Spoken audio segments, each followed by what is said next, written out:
Vin dice, il vin conta chi il vin lo fa, lo produce, lo migliora, lo studia, lo divulga anche come da essere consumato. Perché? Perché è entrato da poco in vigore, da quasi un anno veramente in vigore, il nuovo codice della strada sull'uso e il consumo di alcol e sui limiti e sulle multe che si ciappa a riguardo. Ne parleremo in qua con Claudio Scarantino dell'Autoscuola Vigonza.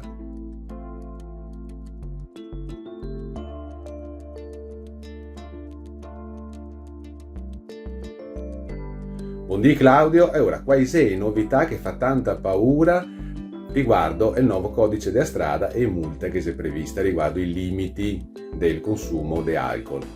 Buongiorno a tutti gli spettatori e soprattutto al conduttore.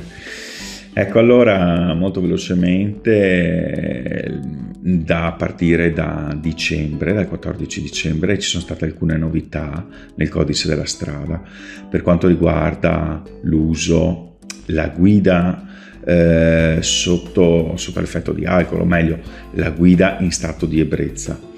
Non sono cambiate quelli che sono i livelli per cui noi abbiamo sempre i controlli ai quali non ci si può negare, perché se io mi rifiuto di effettuare il controllo magari da parte delle forze dell'ordine, è come se io avessi il grado peggiore di alcolemia. I livelli sono rimasti gli stessi, quindi 0,5 a 0,8 grammi per ogni litro di sangue, da 0,8 a 1,5 e poi superiore a 1,5. Quello che cambia sono le sanzioni, o meglio il livello delle sanzioni, perché noi da 0,5 a 0,8 abbiamo come sanzione economica 543 euro fino a 2100 e qualcosa, e sospensione della patente da 3 a 6 mesi. Da 0,8 a 1,5 passiamo a 800 euro, da 800 euro a 3200 euro, sospensione della patente da 6 a 12 mesi e soprattutto la possibilità di arresto fino a 6 mesi. L'ultimo caso, che è superiore quindi all'1,5 grammi per litro di sangue, la sanzione economica è a 1500 euro fino a 6.000 euro, arresto tra 6 mesi e un anno, e la sospensione della patente va da 1 a 2 anni. Attenzione che in caso di recidiva abbiamo la revoca della patente. Cos'è la differenza fra la sospensione e la revoca in termini molto poveri? È che la sospensione fa sì che la patente perde di significato per un certo periodo, ma io continuo ad averla, però non posso guidare. Con la revoca non ho più la patente, dovrò rifarmela, e poi bisogna vedere quando potrò rifarmela.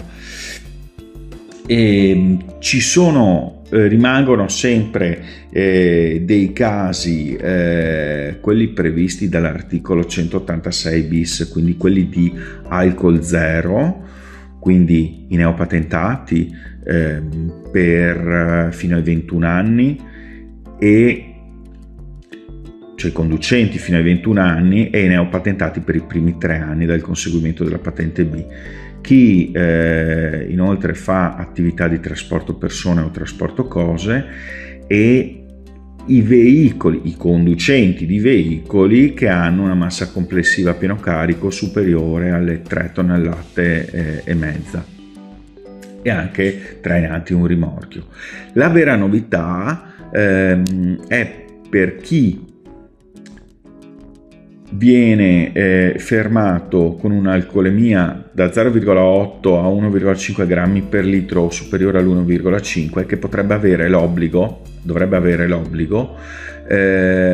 di avere sulla patente 2 codici, un codice 68, un codice 69, che quindi da lì in poi io avrò alcol zero per un determinato periodo di tempo, e avrò anche l'obbligo col 69 di installare nel veicolo un dispositivo chiamato alcol lock, col quale il veicolo non si può accendere se non c'è lo zero, se durante la misurazione non viene rilevata la presenza di zero alcol nel sangue.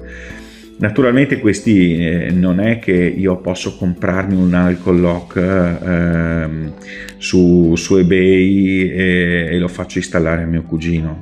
Bisognerà andare, anche un costo, perché bisognerà andare in officine specializzate, dovremo avere anche la documentazione che prova che l'installazione è stata fatta a regola d'arte, ci saranno dei sigilli che non potranno essere manomessi e via dicendo. Ecco, queste sono le novità. Ecco, le pene, diciamo, sono diventate più severe e la cosa però bisogna notare che i livelli di alcolemia sono rimasti sempre quelli. Livelli di alcolemia che vengono puniti, e in caso di incidente, ecco, le pene, le sanzioni, diciamo, vengono raddoppiate, ecco. Bene, in sintesi abbiamo detto un po' tutto, ecco, quindi ringrazio dell'opportunità il conduttore, saluti al conduttore e a tutti i telespettatori. Ringraziamo Claudio Scarantino dell'Autoscuola Vigonza e ci vediamo alla prossima puntata.